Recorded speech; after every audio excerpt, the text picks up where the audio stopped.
This PCB is defective, likely due to an unknown residue left behind during manufacturing.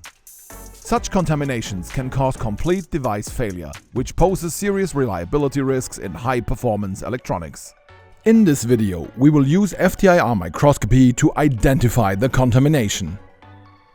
The defective PCB is placed directly onto the sample stage. No further preparation required, as we will use the ATR sampling method.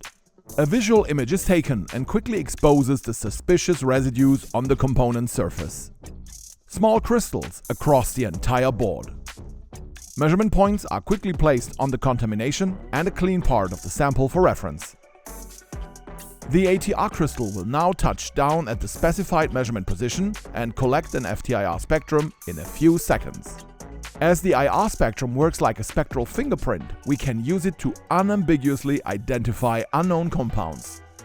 When the measurement is completed, you can click on the individual measurement points to show the respective spectra. Just by comparing them with the naked eye, the IR spectra of the clean area and contamination look very different.